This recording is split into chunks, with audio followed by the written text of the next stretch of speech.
Peace, peace, peace. Alright. Welcome to Movie Innerstandings. I'm Achi and it's just me, you know what I'm talking about, and we gonna get into it. So, the movie that we're talking about this strong, is Beasts of the Southern Wilds. And of course I like this movie, you know what I'm talking about, because it had to do with my favorite place, you know what I'm talking about. So yeah, and it was very interesting, you know what I'm talking about. It talked about many things, and I thoroughly enjoyed it. Made me homesick. Pieces, Kashia. Already, I liked it too. Look, I had to bring out that coat. You had to bring that coat on you. Okay, so I think this movie was very interesting because it talked on so many dang on levels of life, for one, living in nature, living with nature, and it also was like a modern pick on, I don't want to say, well, hunter gathering life of like cave people, cavemen and Neanderthals and Cro-Magnons, but modernized in a sense, you know what I'm talking about. So, we get that in a lot of sense now realistically. Um uh state Louisiana is, um sort of below sea level, at least the low part. So sooner or later, just like many other river deltas, at least where we are, and even the Bahamas, sooner or later it's gonna go underwater. You know what I'm saying? Sooner or later it's gonna go underwater, and you may see it, before your eyes. You know what I'm talking about? And with uh, the, I would say, the erosion of natural water barriers of Louisiana, because of offshore drilling and things like that, that's one of the reasons why it can flood so easily, because it actually has natural barriers, but they erode over time, and things like that. So here we have a story about them days. Man, this is a real fun movie. So then we meet a girl. We meet a girl called Hush Puppet. Hush Puppet now. Um, and we see her. She building a nest, and for a baby bird, and we see her. She look. Hush Puppy is in a sense, she is rich. What I'm talking. Hush Puppy is rich, survival rich. But we'll just say it like that. She's survival rich. That girl got her own house. She got her own house. And what? She about what? 5? That girl got her whole house at the age of 5. Some of us are slipping. Some of us are really slipping. But she got her own, like her own stilted up double wide, and it's all hers. You know what I'm talking about. And she lives with her father, Wink. Um, Let me see what Sovereign say. Um, I really love this film. When I saw Essie in the film Burial by Liston, but it reminded me of Hush Puppy. Okay, for sure. I've never seen that movie, so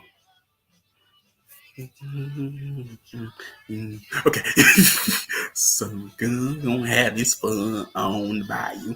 Anyway, um, so we see her and her father Wink. They fishing now. Mind you, they fishing in a makeshift raft slash power boat. That's the back of a truck. you know. Yeah, it is too big, but it shows sort of ingenuity in a sense because they took the back of a truck, to have back of a truck and turn it into a powerboat. That's interesting engineering at who did you listen to?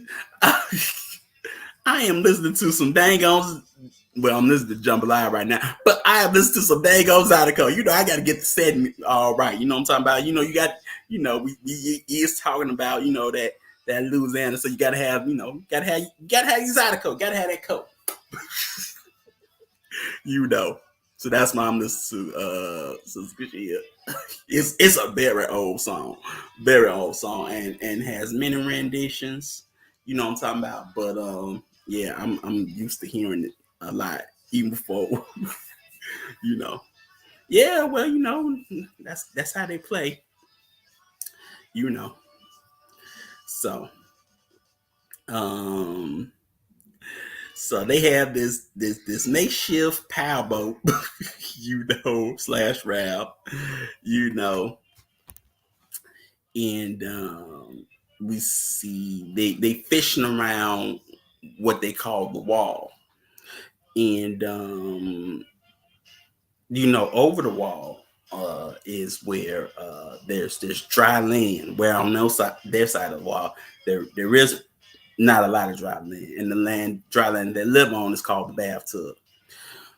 And what's interesting is that the wall is actually a real thing. It's called the Wall of Louisiana. Excuse me, Louisiana. See, it comes out.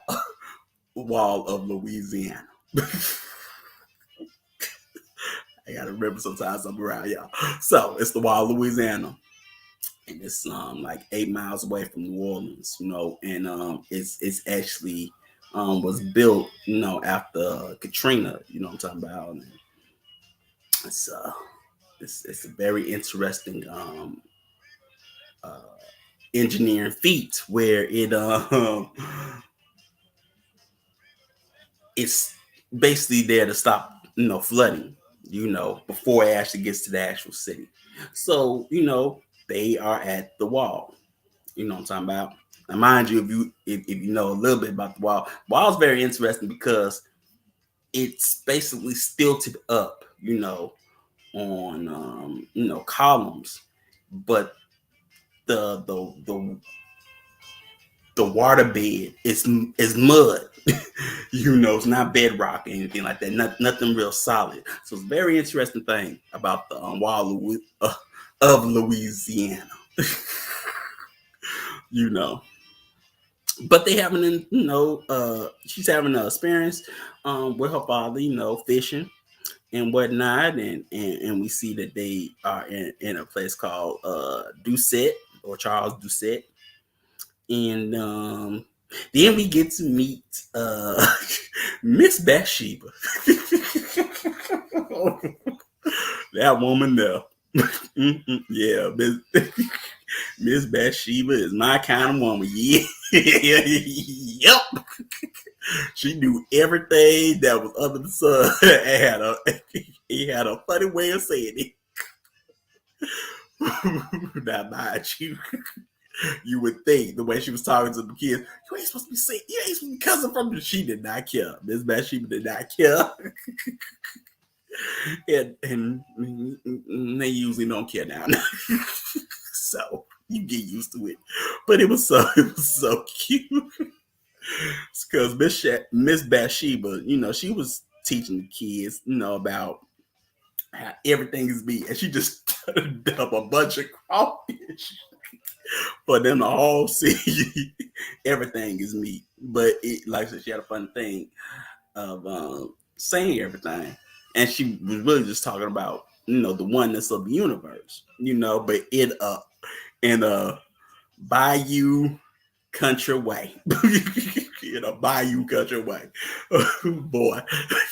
And then she hyped up that thigh and showed and show basically a rendition of the basically the cave paintings that's in Europe, France mostly, but the cave paintings in Europe. Um, but I found that to be very interesting. How you may not have the so-called college educated language. Miss Bathsheba, yes, Miss Bathsheba from Bathtub. She looked like a girl I know. So, and but you still get your point across in your own way for your own people to understand. Because mind you, they all live in that bathtub and they all know one another, so they are their own one community. So they have their own way of talking. You know, that wasn't the that they were learning from. Yeah, I would say, I would say that. Now, whether or not she's elder by by certain common standards, that may be debatable. But yeah, she was one. She took care of the children. That's for sure. She took care of them kids. Um, can you speak more to the relationship that develops between the daughter and father? Well, I think that the relationship with the daughter and father was very interesting because it showed uh, the hardening um, that was happening with Hush Puppy from Wink. You know what I'm talking about? Like, she's a girl, she's a female, whereas she should be soft, and receptive, which she is, but she's hardened because of the fact that one, she lives in the bathtub and she's just surrounded by water, and she has to basically fend for herself at a very young age, and her father don't even refer to her as a girl. He calls her man, even at the start of the film, he calling her man, already hardening her up because, where they live and how they live it's about survival. You know what I'm talking about? So I found that interesting enough where you can tell that it was hardening, and it was out of necessity,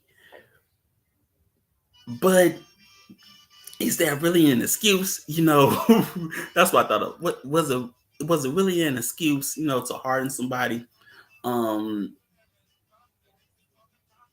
to basically prepare them for survival in a sense, you know, because I mean it's not like um, but at the same time, look, Hush Puppy can do a lot of things on her own. Hush Puppy can do a lot of things on her own. I mean, they didn't have like corral or farm for all the chickens, but she took care of all them chickens and fed all the animals and whatnot. When Wink doesn't like come home, you know, Hush Puppy take care of herself. Know what I'm saying? Hush Puppy shoot is cooking for herself at 5 years old. Some of us couldn't even use the stove at 5 years old. It was worried about us burning down the house. But this girl got her own house, can cook for herself, and she wasn't worried about her father. Um, or fretting about where he was. She just kept on taking care of herself, and then was like, okay, if he don't show up, I'm gonna tell somebody, pretty much. You know what I'm saying? So she basically learns how to problem solve at a very young age, or not to be easily rattled by an issue, you know, that could potentially become bigger. She basically thinks about it and then, goes on with her everyday life, which was very interesting, So sovereignties, does that help you out? With your question? But when Wing comes back, you can tell that he's been in the hospital or some type of hospital. Yeah, she was raised to always expect change. But I mean, that's good. But her environment is something that could be changed. Necessarily don't have to live it better. Shoot, when I was looking at, actually how, the map was set up and everything eroding, I was like, man, home was underwater, Lake Charles underwater, New Iberia's underwater. That's an influx of migration. Then you have this one little island, where they at is the bathtub. And that's a lot of land to sort of get to, a waterway from land to get to, if you have to, leave in an emergency situation, in a sense, but yeah, she was very independent. She reminded me of a latchkey kid. Yeah, yeah. You could say that for sure. Sovereignties, that she was. And in but the difference is, I would say, from a typical latchkey kid, whereas the urban or societal conditions force them to be latchkey kids. Here, it's the environmental conditions that are forcing her to be basically a latchkey kid in that sense. Because of the simple fact that she lives in this small island, or small piece of land that could go underwater any minute, you know, and she has to be taught to have this, to be independent, because anything can happen. Anything can happen. Um, okay, good. Yeah, she faced adversity.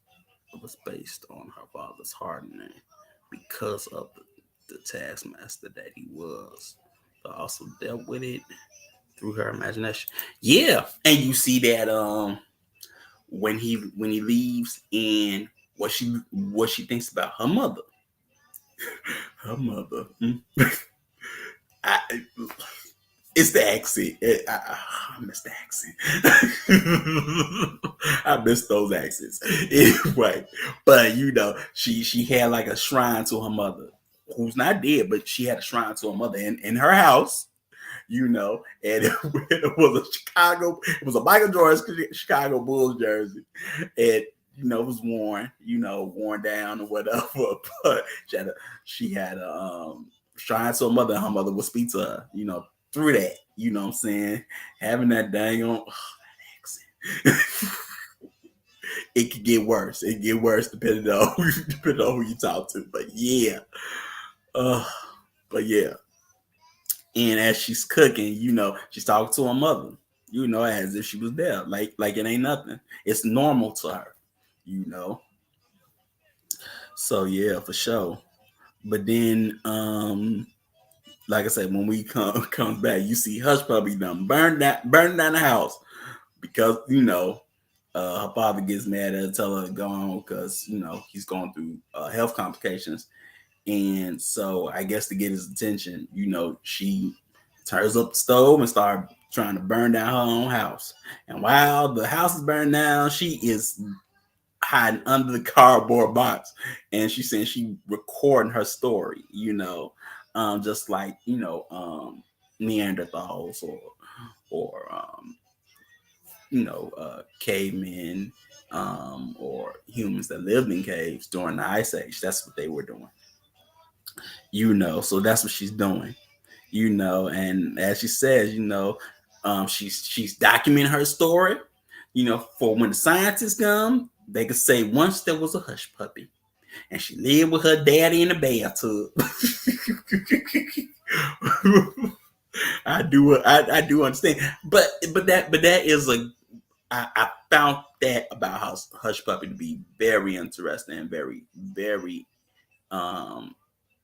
great, in the sense that she documents her story for future for people in the future to read, even though it's cardboard. The kid got to start somewhere. It's not like none of us have written on walls before, telling our story, but then we have to wash it off and then get a whooping afterwards. But we all did it. We want to tell our story. Once there was a low, and he lived with his parents in the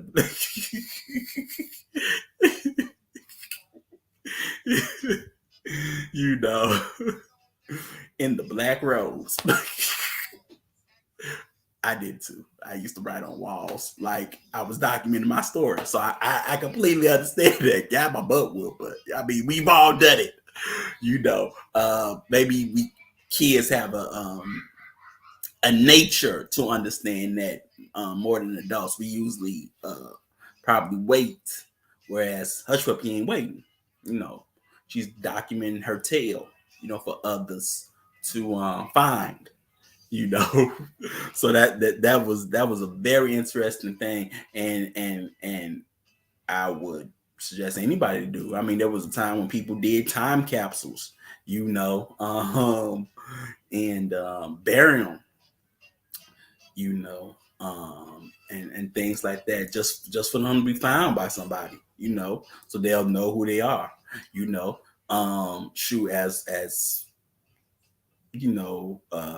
certain land go underwater. I mean, people are going to be diving, and looking at, maybe cities and homes and things like that, finding all different types of artifacts, and things like that. I mean, now this is not just in the US, but it's, there's places that could flood all over the world, And at one point, there were land that flooded under the world. One place that I think of is Egypt. Some of it is underwater now, but it wasn't always that way. Always that way at one point in time, and then you see certain ruins, Egyptian ruins, or Kemetic ruins, underwater. So yeah.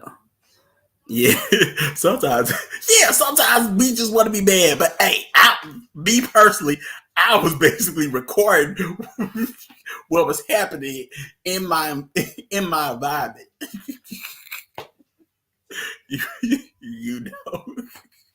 So yeah, we probably do want to be bad. But then again, I did see a commercial where you could write on, these you had these crayons, and you could, write anything on the bathtub or in the bathtub, and it'll be okay. So I thought you'd do the same thing with walls, but with Crayola. So yeah, we all did it. What I'm talking about. It is what it is. But we see that, and as she looks like she about to get a butt whoop, she yells at her daddy, Wink, and said, I hope you die, and when you die, I'm gonna eat birthday cake and you ain't getting none. I'm gonna eat it all by myself. And then he falls over, you know.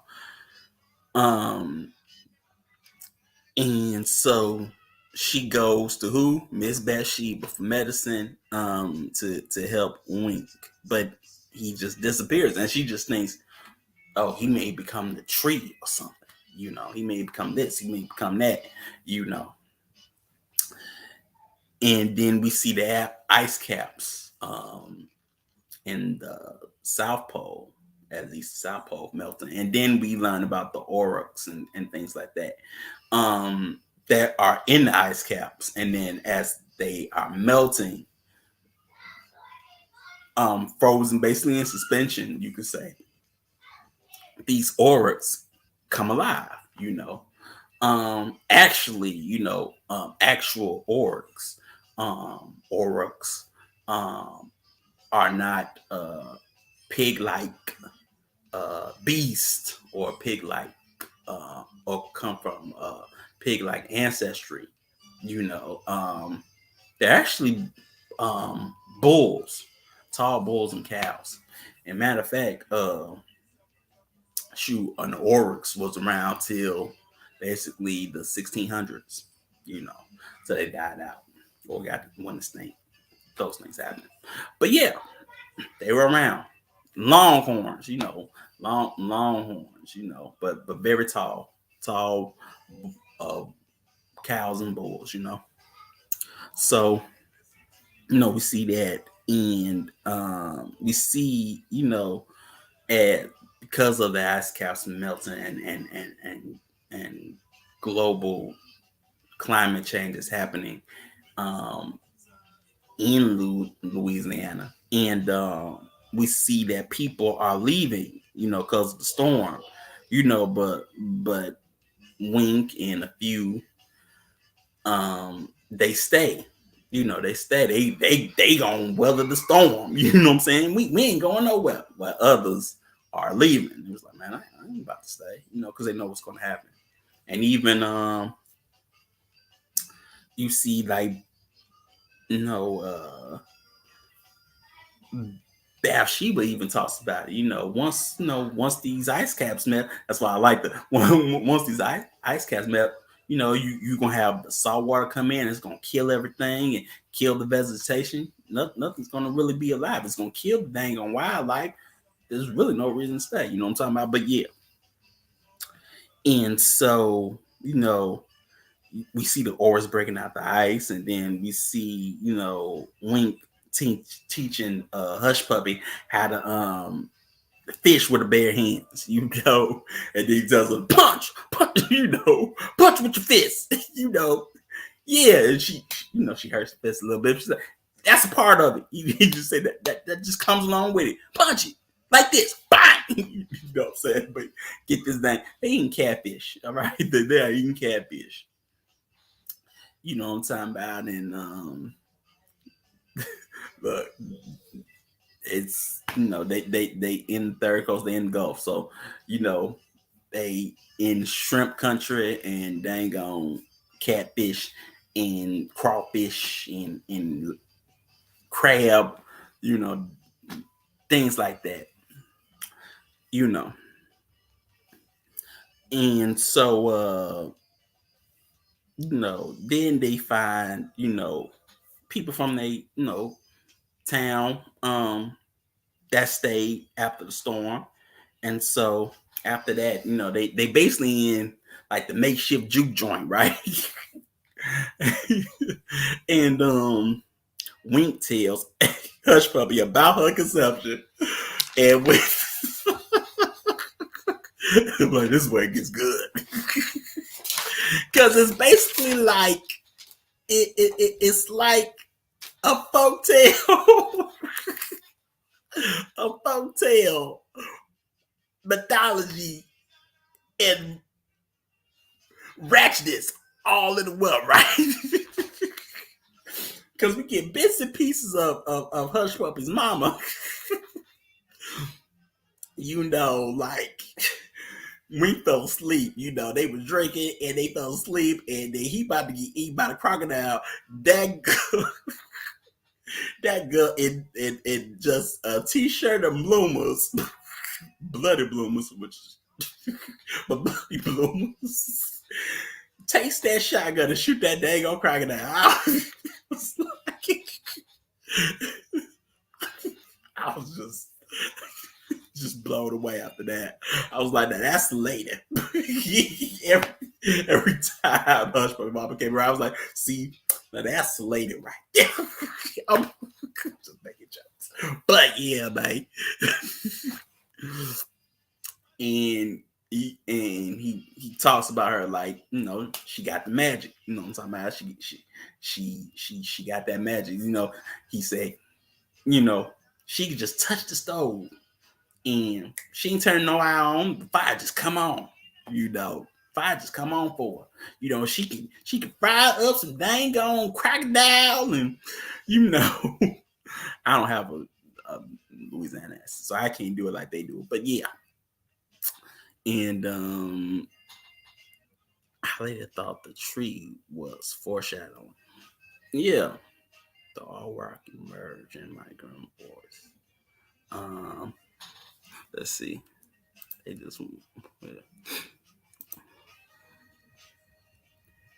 I thought that when it became a tree, made me wonder if this was a hint to transitioning of ancestors who then take on a form in nature. Yeah, I thought the same thing, Sister Marsha. I really did. I thought that's what happens. Like he, you know, that's where they want to take it. But yeah, it sort of is a sort of foreshadowing in a sense. You know what I'm saying? Um, but yeah, we see, you know, also we see the bathtub celebrate the dead in a different type of way. You know, that only people in Louisiana do. You know, look, they even they even had their own. Even in the beginning of the film, they had their own like bathtub Mardi Gras. You know, which I found interesting. You know, things like that. But you know, Mardi Gras and other places in Louisiana, totally different from New Orleans and things. But so that you see, and then you see how they celebrate the day. It was like a wake, and they had a bunch of food and liquor. It had a bunch of crawfish, crab, and liquor. You know, just eating all wrong. But we see Hush Puppy is learning how to, you know, break open a crab. And then once again, you see the hardening from afar, like, no, beast it, you know. And she does it. And then everybody's like, no, Hush Puppy, Hush Puppy. She's like, ah, you know, acting like she a beast, you know what I'm talking about, which, you know, that's the hardening where she becomes that beast type of figure, you know, from that hardening. You know, but those that stay, you know, in the battle, they build a camp, you know, with the remaining members there. And but we see, you know, as they're doing that, the auras are blazing the trail just like they are.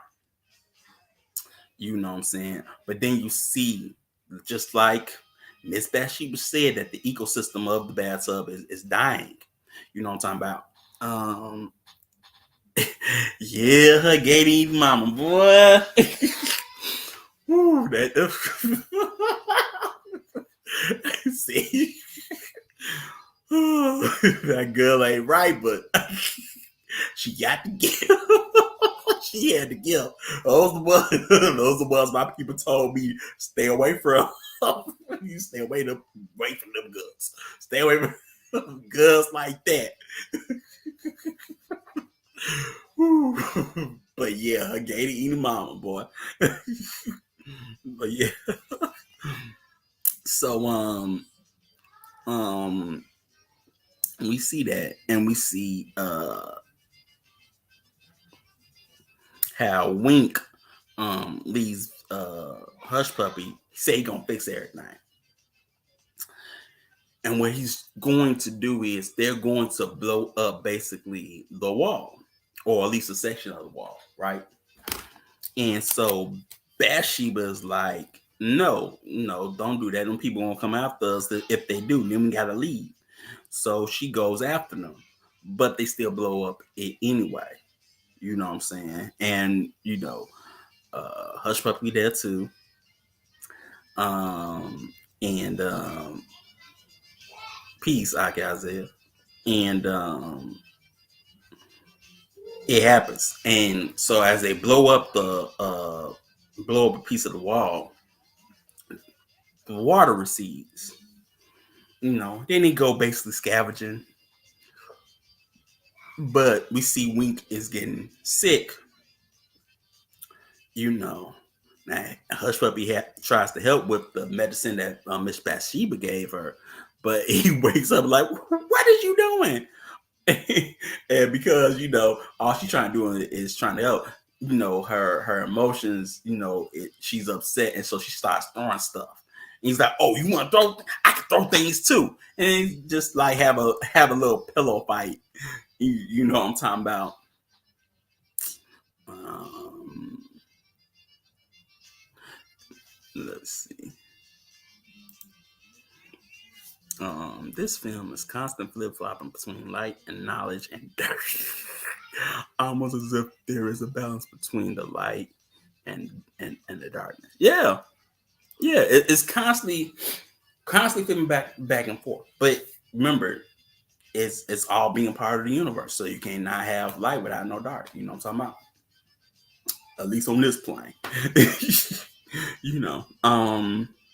So we see that, and then then we see Hush Puppy and her daddy. they drinking together. They drinking some moonshine, some clear moonshine now. just ain't right. Having a drink together, and she take a spoon. She's like, that's nasty. Yeah, we've all done it. Yes. We've all had a grown up feed us drinks. Some point in our life. 5 years old, yeah, that does happen. That's for sure. But like I go on and say about the heart, she treats her like she's one of the guys, like she's a man. Like I say, calls her a man, so he gives her a drink, like with another man. And so we see that because of the blowing up of the wall, basically FEMA in a sense, or maybe not even that, but people come to get them and they take them to a shelter. But we're just gonna say, relief, the relief, the red, whatever you want to call it, emergency relief, right? And so we see a new life in that shelter, emergency shelter, and we see Wink fighting the doctor because he knows he's sick. And he like, hey, don't sit down in front of my kid. Don't sit down in front of my daughter. And so he gets into a fight with the doctor. And so Hush Puppy sees this new life, that's different from her own. And what she was warned against. You know what I'm saying? And I drink water. It's okay. I'm to admit it. Hey, I had odors that, hey, you want some of this? Oh yeah, they definitely fed me drinks in front of my parents. Yeah, I do. Look, that's another early memory of mine is getting fed, drinking beer at a very early age, earlier than Hush Puppy. So, yeah, I can't say I was drinking water. I ain't about to lie. But yeah, but then we see Hush Puppy has new clothes, and her hair is done in a sense. But the person or the person that's watching her is like, "Are you listening to me? Are you listening to me?" She just stares off, seeing that her father is basically being hospitalized in a sense, But that don't stop Wink and Hush Puppy and people from where they from breaking out of the shelter. Now, at first, Wink is about to put Hush Puppy on the bus and just say, "Take us someplace better than here." But she gets off. So you trying to leave me? He's like, "I'm dying." You just said, "I can't take care of you. I'm dying." You know, but she ain't scared. She ain't worried about it. She want to go with her daddy. She want to go with the person that made her. You know what I'm talking about? And so, um, Hush Puppy takes her and her friends, and they go on a water boat ride to visit her mama. Now, mind you, there is a serial myth tale in this dang movie. You know what I'm talking about? And this sort of where I peeped it. You know what I'm talking about? And so they get on Sign Major's boat, and Sign Major takes them to where her mama is, which is basically uh, a riverboat brothel. A riverboat brothel. And her mama is the cook, and we get to see her. Yep.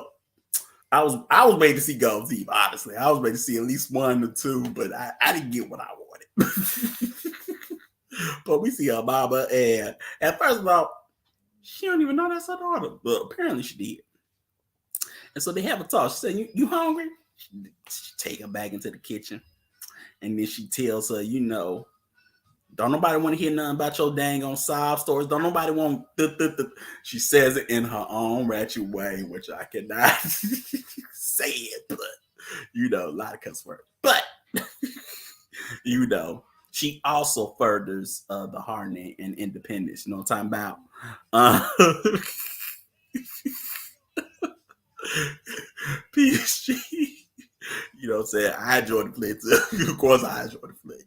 But yeah, you know what I'm talking about. And HP, well, I call it HP, but Hush Puppy, she sees her mama cook, and then her mama feeds her, and then she dances with her mother, and then she, says, "I got to go back home, to save my daddy." And then she whispers something to her mama, because mama said, "You stay here." But she said, "No, I got to go back, you know. And really, there was what? So she whispers something to her mama's ear. Her mama goes in the kitchen and gives her a brown paper bag, with food in it. But she goes back, and basically, Wink is, they bring Wink back, but he basically on their bed, but he wouldn't die at home. One thing about Wink is Wink does everything to basically die with dignity, and you see that, by him putting Hush Puppy on the bus and things like that. He's trying to die with dignity, you know. Um, in his own way, probably in his own cultural way of life. You know what I'm talking about? But she comes back home, and as she comes back home with her friends now, the Oryx comes in, in front of her and walks up to her. But Hush Puppy don't run.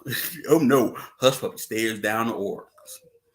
And all you see is that the Oryx is bowing down to her and say, "You my friend, kind of, but I can't go with you. I gotta stay." So the Oryx, get up and they go on about their business. You know what I'm talking about? And we see a Hush Puppy. She sits by her daddy's side and she feeds him The crocodile meat that her mother gave to her. And he said, "Yeah, that's mighty good. That's real good right there." I was able to say, "Oh, that woman sure can cook. She know how to cook some dang on crocodile. She know how to cook some dang on gator now." I was waiting for one of them, but yeah. And so but then Wink dies, and so um, you mentioned yeah, think about it. In a sense, in that little portion, Sister Moksha, um, Hush Puppy is going on a quest. Her father's sick. She goes on a quest across the. First, she's swimming. Then she gets picked up. She's going on a quest. She's going on a quest to find her mama because her mama got the magic, right? It says her mama got the magic, and she meets her mama. Mom makes her feel better. Tell her what she needs to tell her. Give her, the so-called wise words. Feeds her.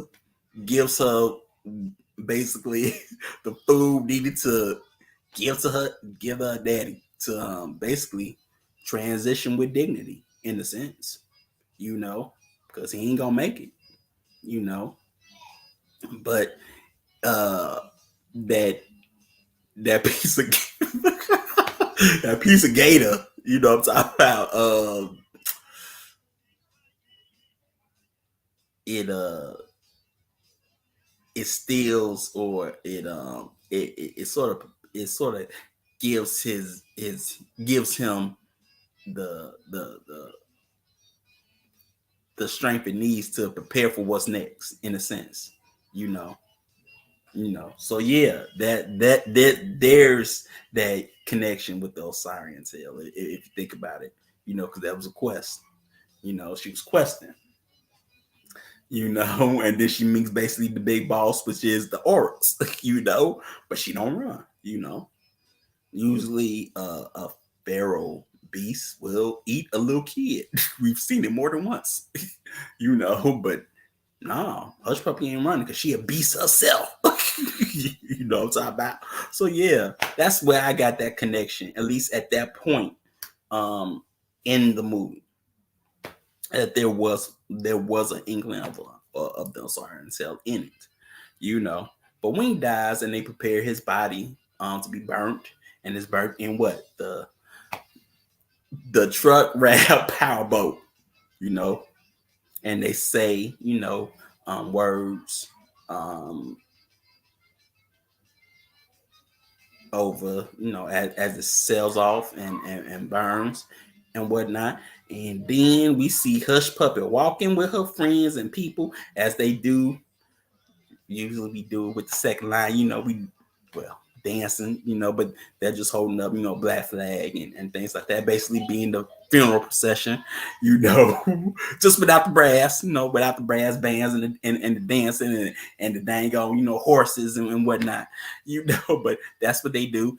And so then we go back to what she said, when the scientists, come and look for things, they gonna know that once there was a Hush Puppy, and she and she lived with her daddy in the bathtub. And that's how you would dang on movie. I tell you, that oh boy, that, like I said, that movie was good, man. Last rites, yes, last rites. You dang on right. Thank you, Sister Kashia. Last rites. Thank you. Yeah, fried gator communion. You dang all right.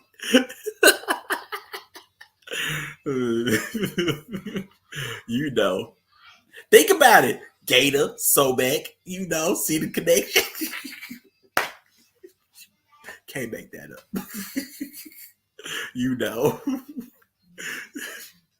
But yeah, I thoroughly enjoyed it. I thoroughly enjoyed it.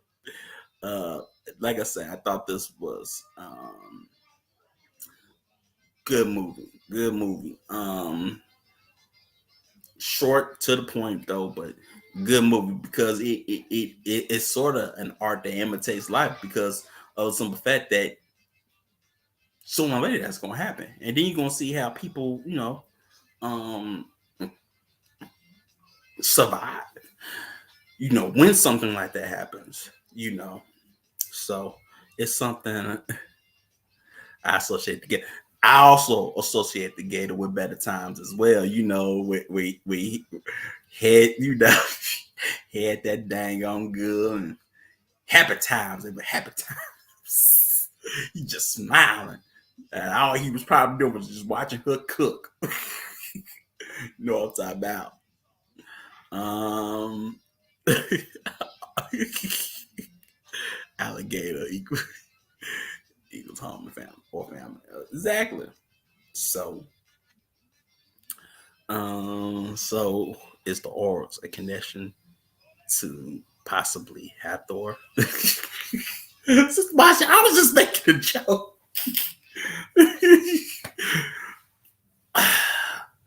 You can't say that the Horus is Hathor because it's not a cow, at least not in the movie. It's not a cow. Realistically, it would be a cow, but real life it would be a cow. Historically, it was a cow, but not in this sense. It's a pig. Therefore, it's a black pig. So you're probably naming the wrong person. It was a black pig. A mama can use fire. A mama can use fire now. You already know who that is. I don't have to tell you that. you know. Um. So yeah, I would say it's probably that one, but I could be wrong. But I just looked at it as prehistoric beasts, roaming the world. Ain't nobody talked about them. But I also saw the auras as hush puppy. Hush puppy uh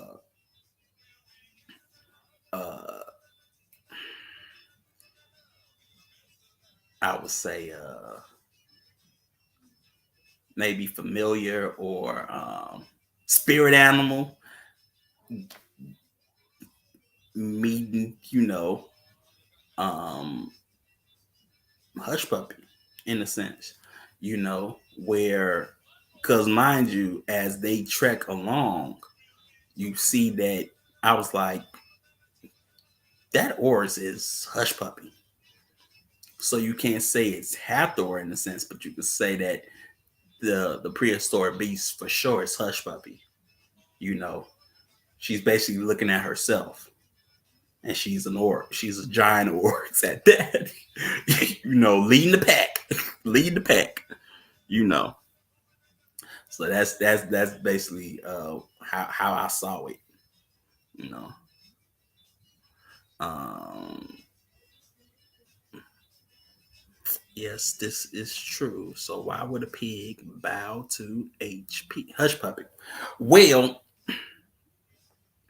I would say that um, a pig would bow to uh, hush puppy because it recognizes one, no fear in her. Two, she ain't prey. She's a predator. And probably a bigger predator than the orcs. you know, usually, animals will like recognize like exactly, you know, therefore, um, there was no hostility. Anybody else try that day, they might get ate up, but not hush puppy, you know. Um, so that's why. Uh, Sister Marsha. Does that help you out? Let me know. But yeah, she liked us, recognized like, and that's what it was. As the journey treks on with the orcs, you see the journey trekking on with um, Hush Puppy, and that she's a part of the universe. You know, she gets that wisdom that she's an instrument and a small part of the universe. You know what I'm saying? You know, all part of the circle of life. It's the circle. Okay, you know. So yeah, you get that. So um yeah, man, that's it. That's all we got. So join us next strong. We're gonna talk about the movie Amina. You know, we can change up a bit, get into some history a little bit. So we're gonna talk about Amina, which should be interesting. And we gonna come out tomorrow for Shema New. Of course, I'll be there. You know what I'm talking about. So we're gonna get into some more economics and whatnot. So, like I say, man, this was fun, man. This was really fun. But Bivakasha, sister shit. So, you all have a good rest of your night, and I will see y'all tomorrow. And we gonna get into some more. And look, next strong, we gonna get into Amina, and we gonna do what we need to do. You know what I'm talking about? So, give thanks and peace.